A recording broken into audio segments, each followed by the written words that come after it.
여러분 반갑습니다. 반도체 오빠 최회장입니다. 지금 또 우리 재밌는 이야기들이 들리기 시작하는데 요즘 보니까 그 증권사 리포트 관련해서 다양한 그런 이야기들이 많아요. 증권사 리포트.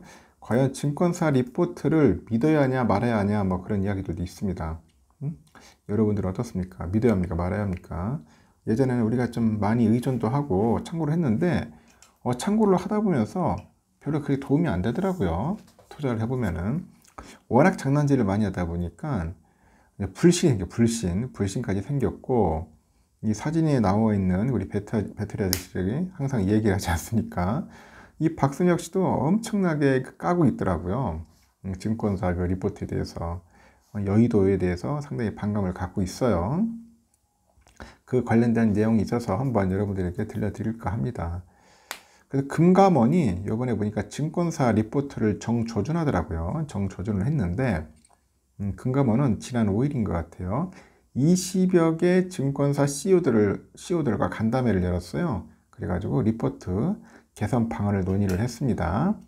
뭐 땡땡땡 종목 사라, 뭐 땡땡땡 종목 사라, 사라는 거지 결국은. 하여튼 그 매수 위주의 그런 리포트가 문제다, 이런 지적입니다. 이 증권사가 사라는 종목에는 올해 초에 이제 주가 조작으로 이제 하한가를 기록한 급락 종목도 포함되어 있어요. 이게 증권사 믿고 샀다가는 작살 난 거지 결국은. 하여튼 그런 종목도 있더라. 이 와중에 매수 리포트를 쓴 증권사 애널리스트가 수억 원의 부당이득을 또 챙겼어. 그래가지고 또 검찰에 더 송치되는 일도 있어요. 야, 참 아주 심각하죠. 이 반면 또 뜨거운 감자, 우리 2차 전지주. 2차 전지주 관련해서는 올해 2분기에 또 매도 리포트가 또 있다라더라고요. 매도 리포트. 이렇게 2차 전지주가 과열 생태라면서 이제 주식을 팔라거나 이 목표 주가를 낮춘 그런 리포트가 이제 많았다는 거죠. 반면에 이제 배터리 아저씨, 박순혁 이사죠. 전 이사인데 이제 박순혁 씨가 할게요. 하여튼 증권사 리포트를 믿지 말라. 그리고 2차 전지주를 이제 상승세로 이제 전망을 했는데, 올해 상반기 결산을 보니까 이 박전 이사가 지목한 2차 전지주 8종목이 못 올랐다, 뭐 그런 이야기를 하는 것 같습니다. 하여튼 2차 전지들이 아주 핫했어요.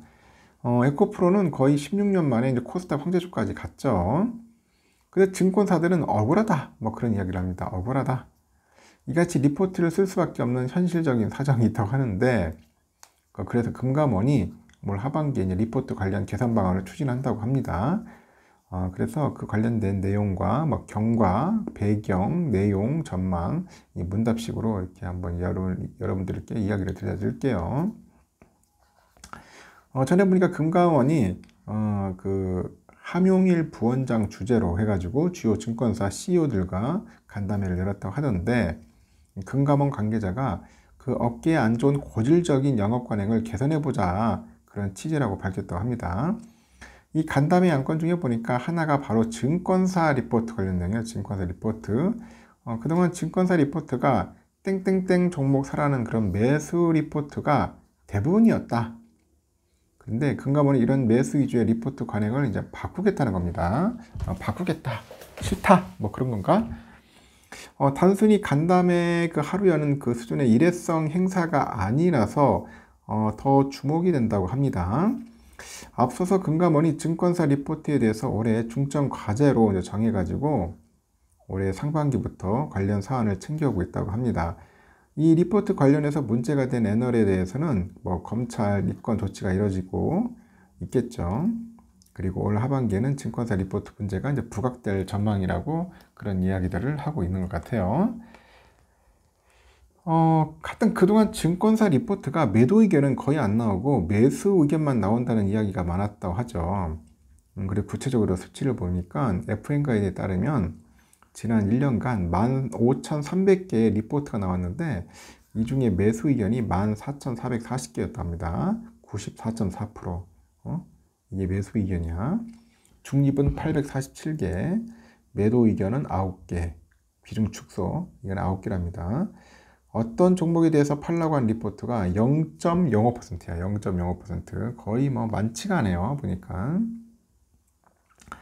금투협에서 증권사별 투자 의견 공시를 하는데 올해 1분기 말 기준으로 28개 국내 증권사 중에 22개사가 전체 리포트 중 매수 의견이 비중이 90%를 넘었어요.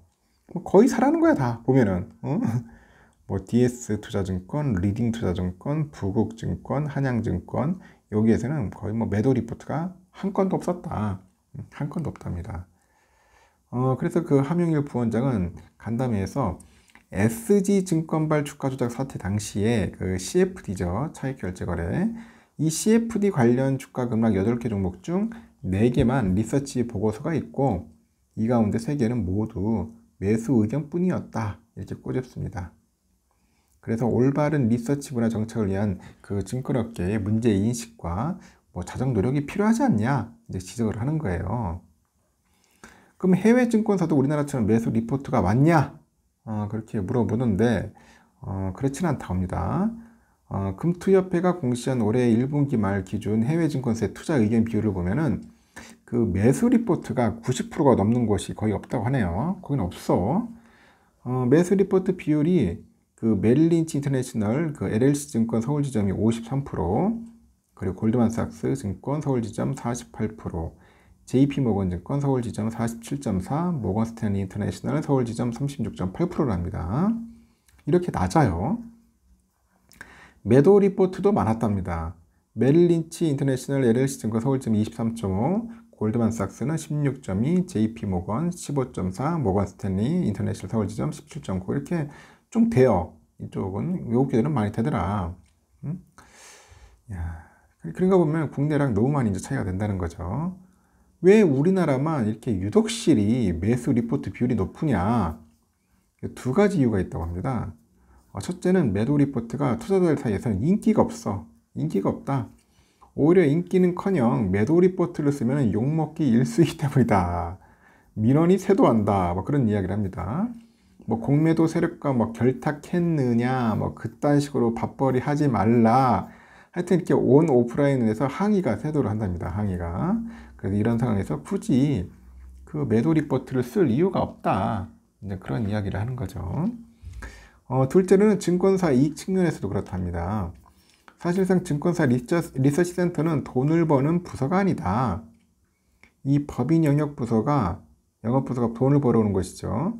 그런데 땡땡 기업의 주식을 매도하라 이렇게 하면은 그 해당 기업과 증권사의 관계가 좋아질 수가 없겠죠.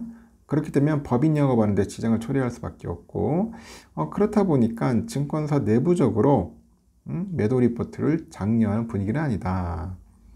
그래서 NH투자증권 사장이 그래요. 간담회 이후에 기자들한테 국내에는 실적 가이던스를 내는 기업이 거의 없어서 가이던스를 아래하는 애널리스트 입장에서는 기업과 원수지기가 쉽지 않다. 이렇게 공매도의 부정적인 사회적 분위기에서 매도 의견을 낼 경우 주주들이 반발한다는 점도 우려 지점이다. 이렇게 설명을 하는 겁니다. 그래도 이대로 가면 증권사 그 제대로 깎아먹기 아니냐? 이렇게 이야기를 하니까 뭐 이런 현실적인 이유로 매도 리포트가 이제 실종됐다 하더라도 이대로 가면 장기적으로는 증권사 제대로 깎아먹기라는 지적도 이제 많다고 하죠. 그래서 요즘에는 유튜브나 텔레그램 등에서 주식 전문가들이 많이 나오는데 이분들이 거침없이 있는 그대로 솔직하게 이야기하죠.